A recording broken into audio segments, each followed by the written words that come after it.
क्योंकि ये मुसलमान 4 बच्चों का बाप है और वो लड़की 19 साल की, ये 34 साल का है। आसी नाम का है, उसने मेरे को धमकी दी है। उसकी हमने इसके बारे में दरखास्त और रिकॉर्डिंग दी है एसपी साहब। क्या है बोले, मैं तुम्हारा गांव को शमशान घाट बना दूंगा, ऐसे ऐसी कई धमकियां दी है। मैंने रिकॉर्डिंग बना रखी है, मेरे लड़कों को उठा लूंगा, ऐसे ऐसी कई धमकियां। सरपंच को कह रहा है कि पूरा गाँव का मैं जला के राख कर दूंगा।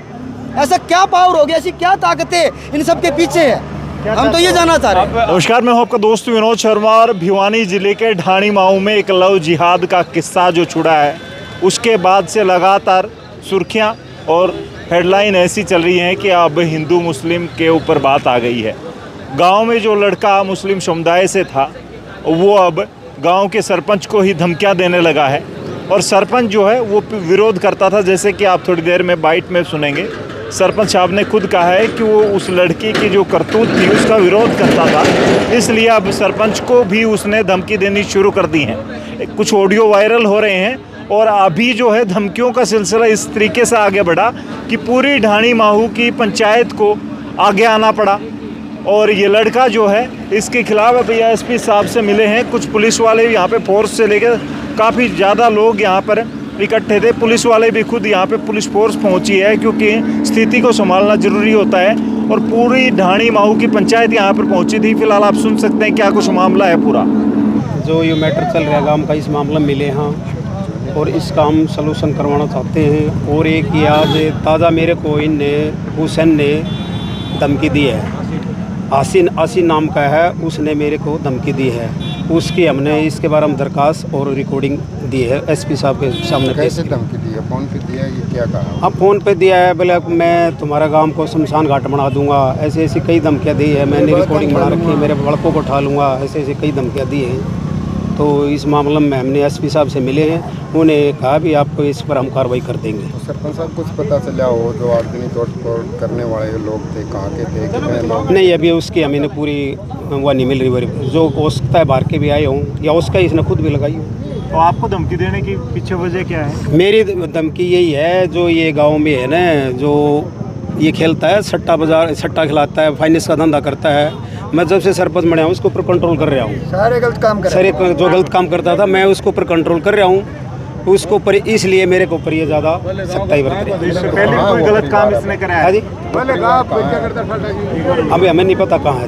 इससे पहले भी कोई आरोप लगा है इस पर? हाँ जी, इससे पहले भी कोई आरोप लगा है इस पर? गौवा का आरोप लगा है। हमने सबसे पहले हमारे गांव का माहौल सुधारना है। पहले हमारा उसकी कोशिश में लग रहे हैं। हम ही पहले तो हमारा गांव का ही सुधार करना चाहते हैं ताकि हमारा भाईचारा खराब ना हो। एसपी साहब से क्या?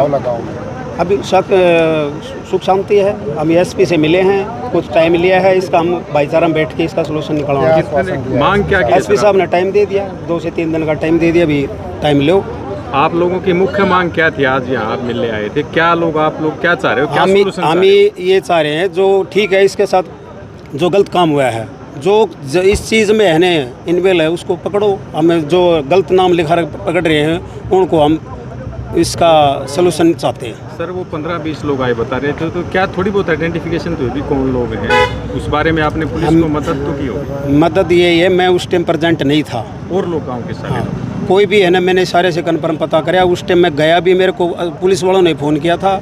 जब मैं वापस वहाँ पर प्रेजेंट पूछा, न मेरे गांव के आसपास पड़ोसी जो घर वाले थे वही मिले थे, मेरे को कोई नहीं मिला। सीधी सी बात है। एक बात बता दो सरपंच साहब, हम हमारे गांव का माहौल ठीक करेंगे, हमारा भाईचारा बनाए रखेंगे। पहले सबसे पहली बात है हमारे गांव से का बात करेंगे, सारी चीज़ ये करेंगे। ठीक है, सलूशन हो जाए दोनों सारी पार्टी। ठीक है। मेरा नाम सोमवीर है, गाँव ढाणी माहू से आई हूँ।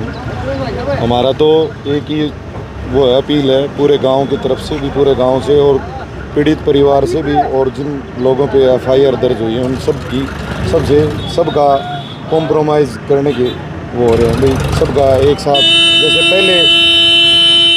जैसे पहले गांव में अमन भाईचारा जैसे थी, वही चीज़, शांति, वही चीज़ करना चाह रहे हैं कि दोबारा से उन परिवार को भी, सारे परिवार को, पूरे गांव को दोबारा से अमन, शांति और भाईचारा बना रहे। कारण क्या रहे इतनी बड़ी घटना गाँव में? अब ये तो उस टाइम हम भी गांव में नहीं थे, और अब तो ये तो क्या पता है उन्होंने क्या किया। तो एसपी साहब से मिले, क्या आश्वासन दिया? एसपी साहब ने आश्वासन दिया है कि भाई तुम लोग हमें बताओ और हम भी ये चीज़ करेंगे। भाई हमें 2 दिन का टाइम दिया है एसपी साहब ने। जो भी होगा हमारे साथ, जो जिन्होंने किया है, जिन्होंने उनके साथ भी कोई गलत किया है तो उनको भी न्याय मिले।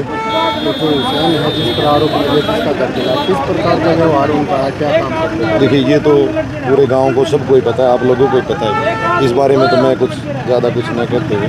मामला है जो आजकल भारत में बड़ी तेज़ी से चल रहा है, जो जिहादी मानसिकता के लोग हैं, जिनके दिमाग में जिहाद चल रहा है, वो हमारी भोली भाली बहन बेटियों को भला फुसलाकर अपने प्यार में फंसाते हैं, अपना नाम अपनी आइडेंटिटी बदल कर उनको अपने प्यार में फंसाकर उनको भगाते हैं, उनका माइंड वॉश करते हैं। ये उसका नाम है लव जिहाद, इसका नाम है लव जिहाद। जिहाद मतलब धर्म युद्ध।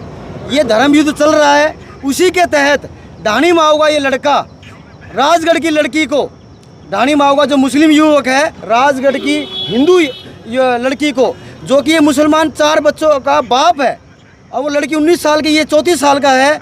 अब भगवान जाने कैसे सोशल मीडिया पे कैसे उसके संपर्क में आया है, अब उसको वो भगा के लेके आता है। 1 हफ्ते से उस लड़की की गुमशुदा की रिपोर्ट राजगढ़ में दी हुई है और शासन प्रशासन उसको ढूंढने में लगा हुआ है, पर प्रशासन उसको ढूंढने में असफल रहा। अब कहीं ना कहीं उसके परिवार वालों को या किसी को ऐसा आभास हुआ कि वो ढाणी माऊ का रहने वाला है और वो उसके घर पे जाते हैं उसको ढूंढने के लिए, अपनी बेटी को अपनी बहन को ढूंढने के लिए जाते हैं। वो नहीं मिलता है तो आक्रोश में आकर वो उसके घर पे आगजनी कर देते हैं, जिसका हम भी विरोध करते हैं कि आगजनी नहीं करनी चाहिए। पर मुद्दा ये है कि किसी की घर की बेटी बहन का घर उजाड़ना, आज हम ये देख तो रहे हैं कि उसका घर उजड़ गया, उसके घर में आग लग गई।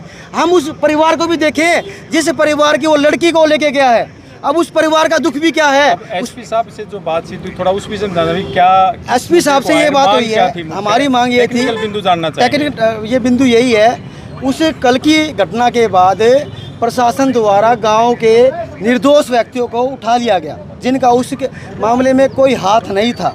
तो पहले 1 उठाया, फिर 2 उठाया, आज 5 उठा लिए। तो इसलिए सारा गांव इकट्ठा हुआ कि भी निर्दोष लोगों को मत उठाओ, जो दोषी उन पर कार्रवाई करो।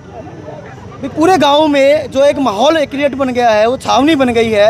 अब दूसरी बात यह है कि वो युवक सरपंच को ये धमकी दे रहा है, उसकी बाकायदा ऑडियो है कि मैं पूरा गांव जला दूंगा, तेरी बेटी को तेरी बहन को मैं उठा के ले जाऊंगा। मुद्दा तो ये है कि आज वो मुस्लिम युवक सरपंच को कह रहा है कि पूरा गांव का मैं जला के राख कर दूंगा। ऐसा क्या पावर हो गया, ऐसी क्या ताकतें इन सब के पीछे है, हम तो ये जानना चाह रहे हैं। हम ये जानना चाह रहे हैं कि उस युवक के ऊपर जल्द से जल्द कार्रवाई हो और सख्त कानून कार्रवाई उस लड़के के ऊपर हो, जो वो आज पूरे गांव को जलाने की धमकी दे रहा है और निर्दोष लड़की को उठा के लेके जाने की उसने इतना अपराध किया है। कल दिनांक 6/7/25 को गांव ढाणी माऊ में कुछ लोगों ने बंद मकान में आग लगा दी थी, जिसमें 10-12 नामजद व्यक्ति और 8-10 अननोन व्यक्तियों के खिलाफ FIR दर्ज की गई है और इसमें जो भी व्यक्ति दोषी होंगे उनके खिलाफ नियमानुसार कार्रवाई की जाएगी।